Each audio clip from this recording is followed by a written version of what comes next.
În acest video vreau să vă arăt cum faceți un video filmat 360 de grade care calculatorul nu îl vede ca 360, cum îl transformați într-un video de 360 de grade care puteți să vă uitați de jur împrejur la el. Deci cum e acesta, vedeți? E același clip, numai că acesta este făcut 360. L-am pus și pe YouTube, vedeți, și pe YouTube se poate învârti și pe orice platformă. Deci acest video va fi un tutorial cum să transformați un video filmat 360 care calculatorul nu îl vede ca 360.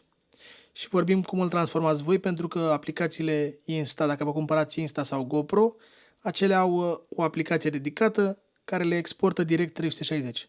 Dar dacă filmați cu alte camere 360, vă trebuie să zic așa, un program. Programul tot de la Google este, adică tot Google îl recomandă, nu sunt altfel de programe. Vedeți, am intrat pe suport la Google să întrebăm cum se pune un videoclip 360 pe YouTube. Și chiar aici ne dă niște linkuri pe care o să intrăm imediat, să vedeți exact pas cu pas cum se face. O să vă las linkurile de descriere, le copii și le pun în descriere ca să vă fie ușor. Deci trebuie să intrăm aici, așa se numește. Trebuie să descărcăm întâi aplicația asta Python. Vă las linkul în descriere. Dăm la download și o descărcăm de aici, dăm click pe Python. Deci asta trebuie să o descărcăm și să o instalăm. Deci ați înțeles. Asta e primul pas, să instalăm aplicația asta Python. O descarc, mai ales că e recomandat de Google și de YouTube, deci nu e nicio problemă cu aplicația. O instalez. Dau aici Install Now. O să o pun în C, în Windows, unde vrea să o pună el acolo. Instalez aplicația. Și o să vedeți mai târziu de ce e nevoie de această aplicație. Ok? După ce apare aici că s-a instalat cu succes, trebuie doar să dăm click dreapta acolo pe Close, în dreapta jos. Închidem aici și am terminat cu asta. După aia ce ne spune aici nouă? Să downloadăm metadata injector source code. Copiem de aici, dăm click pe el și îl copiem în calculator. Ăsta e codul sursă. Bun. O să extragem. Hai să o pun undeva în C, că asta o să o păstrez. O pun aici în C. După aia dau click dreapta și extract. Puteți să o scoateți și cu un rar sau cu ce program aveți voi. Îi dau extract aici în C. Și avem folderul Spațial Media. Așa se numește. Spațial Media. Și acum ce avem de făcut? Avem de intrat în folderul Spațial Media. Și la Spațial Media dăm click dreapta pe GUI și Open with Python, aplicația care am instalat-o noi mai devreme. Și cam asta a fost tot ce avem de făcut mai greu, să zic așa. Acum închidem aici și o să avem și pentru Mac și pentru Windows să descărcăm softul, programul cu care o să facem videoclipurile 360. Acesta este practic și programul, de aceea o să-l mut pe desktop. Îl deschid puțin ca să vedeți cum arată. Asta e prima lui deschidere, așa arată. Și îl închidem acum puțin ca să îl mut pe desktop. Îl mut pe desktop ca să-l am acolo la îndemână mereu. Îl punem pe ecran. Asta e o aplicație care o să trebuiască să modificăm puțin videoclipurile ca să putem să le punem 360 de grade. Deci asta e aplicația care o să o folosim. De-aia am pus-o pe ecran aici.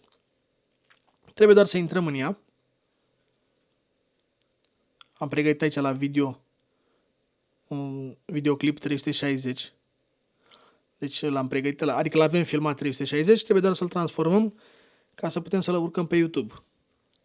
Când deschidem aplicația, trebuie doar să dăm click pe Open, să mergem la videoclipul nostru care l-avem filmat 360. Eu l-am pus aici la video, în folderul ăsta 360, dau click și dau Open. Trebuie să avem grijă să fie bifat aici, My Video este spherical, și dăm Inject Metadata. O să ne pună videoclipul lângă celălalt care l-avem noi acolo, numai că în dreapta lui o să scrie Injected. Scrie cu albastru că s-a făcut cu succes, aici putem să închidem. Așa arată videoclipul nostru nou. Scrie în dreapta Injected. Dacă intrăm cu Media Player în el, să știți că nu se mișcă stânga-dreapta. Intrăm și la cel vechi, deci cu Media Player care vine din Windows nu se deschide. Dar în schimb, dacă dăm click dreapta și îl deschidem cu Movies, merge. Deci cu Media Player nu merge. Ăsta e Media Player. Dacă dăm click dreapta și îl deschidem cu Movies, merge. Sau dacă vă instalați VLC Player sau un alt player mai deștept puțin, ia să vedeți ca exemplu. Deci ăsta vechiul cu Movies, vedeți, nu merge. Bun. Deci ăsta vechi nu merge. Și ăsta care scrie în dreapta Injected, îl deschidem tot cu Movies, este ok. Adică e pregătit să-l încărcăm pe YouTube. Am vrut să vă arăt treaba asta ca să nu-l deschideți cu Media Player și să vă speriați că nu funcționează. Și acum haideți să-l încărcăm pe YouTube, să vedeți cum se încarcă și pe YouTube. Încărcăm normal ca orice videoclip, numai că noi alegem fișierul Injected, acela care ne l-a făcut nou aici în dreapta, care este nou, făcut de programel.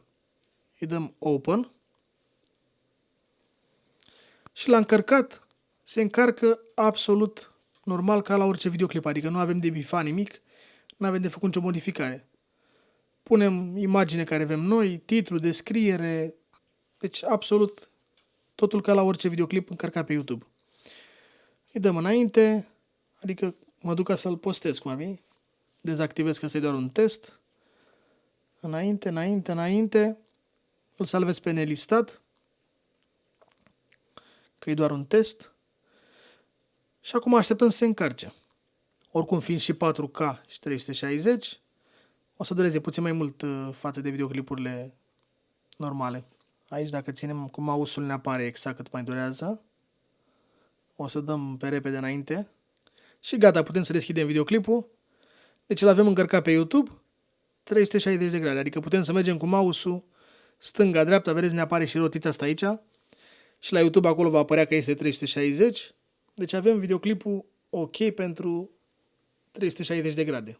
Putem să învârtim stânga-dreapta, chiar și în sus, în jos. Și în funcție de ce cameră aveți, așa o să aveți și calitatea. Asta este o cameră slabă de 360, dar ori Insta-X3 se vede foarte ok. Sau alte camere, că au apărut acum foarte multe camere. Sunt și 8K camere 360. Nu uitați să vă abonați, să dați un like dacă v-a fost util acest video. Mulțumesc de vizionare și ne vedem la următorul. V-am lăsat. Pa!